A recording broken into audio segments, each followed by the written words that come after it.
Speaker ಆಗಿರ್ರಿ ಅಂತ ಹೇಳ್ಬಿಟ್ರೆ ಅದ ಪಕ್ಷದ ಆದೇಶ ಹೈಕಮಾಂಡಿನ ಆದೇಶ ಏನು ಹೇಳ್ತಾರೋ ಅದನ್ನು ಕೇಳಬೇಕಾಗ್ತದೆ. ಮತ್ತು ಸ್ಪೀಕರ್ ಆಗೋಂಥವ್ರು ಇನ್ನೂ ಭಾಳಷ್ಟು ಜನ ನಮ್ಮ ಪಕ್ಷದಲ್ಲಿ ಇದ್ದಾರೆ ಅಂತ ಅದಾರ. ಅಲ್ಲ, ಈಗ ಸಪೋಸ್ ತಮಗೆ ಮಂತ್ರಿ ಸ್ಥಾನ ಕೊಟ್ಟರೆ ನಿಮ್ಮ ಸ್ಪೀಕರ್ ಸ್ಥಾನಕ್ಕೆ ಬರುವಂಥ ಅನುಭವಿ ಯಾರಿದ್ದಾರೆ?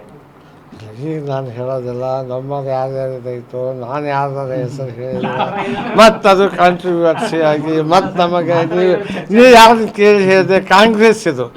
ಕಾಂಗ್ರೆಸ್ಸಿನ ಹೈಕಮಾಂಡಿನ ತೀರ್ಮಾನವೇ ಅಂತಿಮ.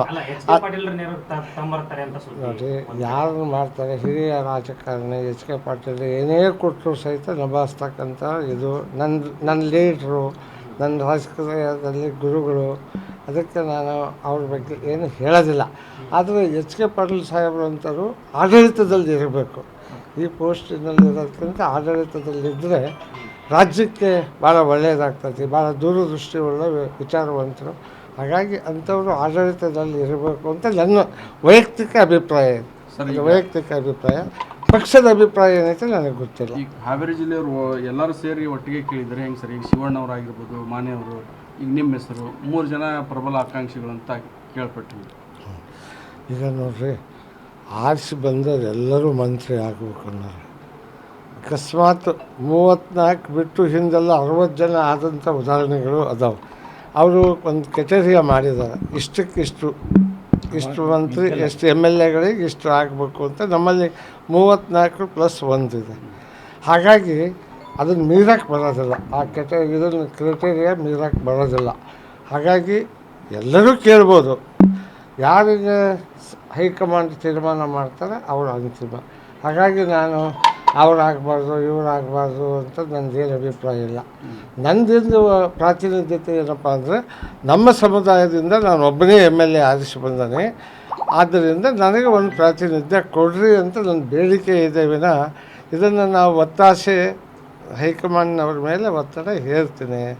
ಅವ್ರ ತೀರ್ಮಾನವೇ ಅಂತಿಮ. ಅವ್ರು ಏನು ಹೇಳ್ತಾರೆ ಹಂಗೆ ಕೇಳ್ತಾರೆ. ಶ್ರೀನಿವಾಸ್ ಮಾನೆ ಅವರು ಇಲ್ಲಿ ಹಾವೇರಿ ಹಿರಿಯ ಶಾಸಕರ ಬಗ್ಗೆ ವಯಸ್ಸಾಗಿದೆ, ಆರೋಗ್ಯ ಸರಿ ಇಲ್ಲ ಅಂತೆಲ್ಲ ಹೇಳ್ಕೊಂಡು ಬಂದಿದ್ದಾರೆ ಅಂತೇಳಿ ಮೊನ್ನೆ ಬಸವರಾಜ ಶಿವಣ್ಣವರು ಬೇಸರ ವ್ಯಕ್ತಪಡಿಸಿದ್ರು.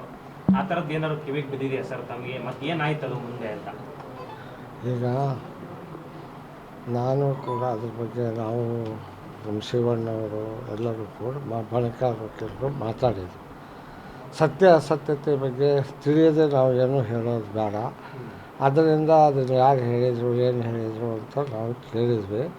ಇವೆಲ್ಲ ಊಹಾಪೋಹಗಳದಾವೆ. ಈಗ ಅವ್ರು ಹೇಳಿದರು ಅಂತ ಇವ್ರು ಹೇಳಿದರು, ಅವ್ರು ಹೇಳಿದರು. ಒಬ್ರಿಗೊಬ್ಬರು ತಾಳಮೇಳ ಇಲ್ಲ. ಅದಕ್ಕೆ ನಾನು ಈಗಾಗಲೇ ಅವ್ರ ಹತ್ರ ಮಾತಾಡಿದ್ದೀನಿ. ಇವತ್ತು ಶ್ರೀನಿವಾಸ್ ಮಾನೆ ಅವ್ರ ಜೊತೆಗೂ ಕೂಡ ಮಾತಾಡ್ತೀನಿ. ಮಾತಾಡಿ ಇದನ್ನು ಬಿರುಕನ್ನು ಭಾಳ ಜಾಸ್ತಿ ಬೆಳೆಸಬಾರ್ದು. ಏನೇ ಇದ್ರೂ ಸಹಿತ ನಾವೆಲ್ಲರೂ ಒಂದು ಪಕ್ಷದವರು. ಸಹಜವಾಗಿ ಮಂತ್ರಿಗಿರಿ ಬೇಕು ಅಂತ ಕೇಳೋರು ಎಲ್ಲರೂ ಕೇಳ್ತಾರೆ. ನಾನೇನು ಅವ್ರು ಕೇಳಿದ ತಪ್ಪಿಲ್ಲ ಅಂತ ಹೇಳೋದಿಲ್ಲ. ಆದರೆ ಹೈಕಮಾಂಡ್ ಒಂದು ಇದೆಯಲ್ಲ, ನಾವು ಹೇಳ್ದಂಗೆ ಯಾರಿಗೂ ಕೊಡೋದಿಲ್ಲ. ಈಗ ಹೆಂಗಾಗಿತ್ತು ಅಂದರೆ, ಸಿದ್ದರಾಮಯ್ಯ ಸಾಹೇಬರು ನನ್ನ ಹತ್ರ ಬಲ ಐತಿ, ಅದು ಐತಿ, ತೋರಿಸ್ತಾನೆ ಬರ್ರಿ ಅಂತ ಹೇಳ್ಬೋದಾಗಿತ್ತು. ಆದರೆ ಹೈಕಮಾಂಡಿನ ತೀರ್ಮಾನ ಕಾಂಗ್ರೆಸ್ನಲ್ಲಿ ಅಂತಿಮ. ಇದು ವೀರೇಂದ್ರ ಪಾಟೀಲ್ರಿಂದ ಹಿಡಿದು ಬಂಗಾರಪ್ಪನವರಿಂದ ಹಿಡಿದು ಇಲ್ಲಿಯವರೆಗೂ ಎಲ್ಲರಿಗೂ ಕೂಡ ಗುರುತಿದೆ. ಹಾಗಾಗಿ ನಾನು ಅದ್ರ ಬಗ್ಗೆ ಹೆಚ್ಚು ಹೇಳಕ್ಕೆ ಹೋಗಲ್ಲ.